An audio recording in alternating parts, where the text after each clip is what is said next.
Então, agora falando desse assunto, né, que é cheias e proteção contra cheias, assim, de forma bem geral, a bacia hidrográfica, né, o mundo físico, ele não mudou, né? Assim, não notamos da cheia de 24 para a cheia de 2025 alguma evidência no comportamento dos rios ou algo assim que a cheia de 24 tenha causado no comportamento dos rios, que agora eles são diferentes em 2025. Tá? Então, a natureza ela segue igual, digamos assim. Né?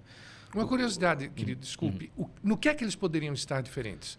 Bom, talvez a grande questão que todo mundo está falando hoje em dia sobre isso é os rios estão todos assoreados, né? Os Essa é rios uma estão pergunta mais que me fazem rasos. constantemente, Fernando. E, bom, a verdade é que não temos nenhuma evidência nos estudos que a gente está fazendo que exista de fato um assoreamento generalizado, por exemplo, no Guaíba ou algum outro rio. A gente tem expectativa, inclusive, de alguns dados levantados que existam zonas de erosão no Guaíba, onde o sedimento foi levado embora.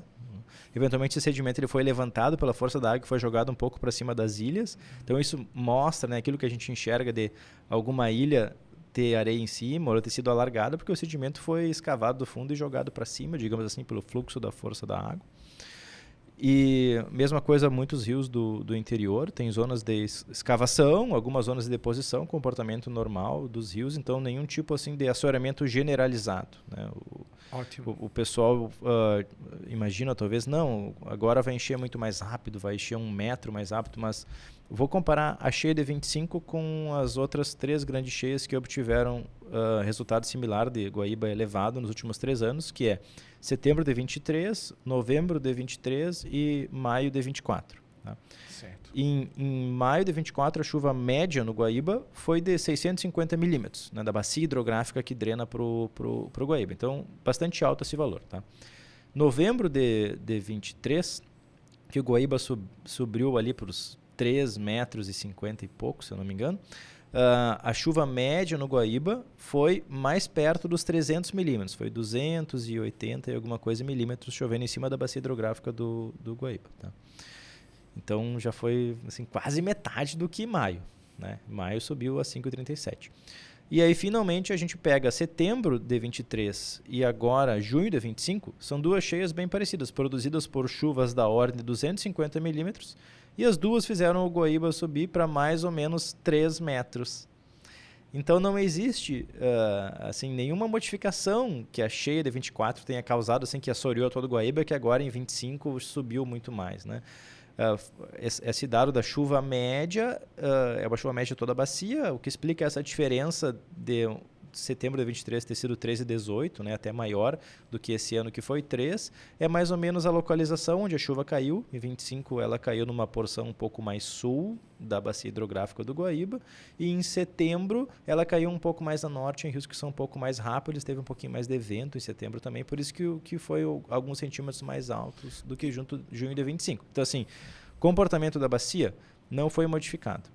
Em 24, mais uma evidência aí que a gente tem, né, de não ter nenhum tipo de assoreamento generalizado, 24 fizemos previsões para o Guaíba todos os dias, né, durante a cheia, 3 dias antes da cheia a gente já falou, o Guaíba vai subir acima de 5 metros, depois o repique, toda aquela função, com uma precisão bastante boa, assim, na ordem do centímetro, decímetro, a precisão das previsões. Tá?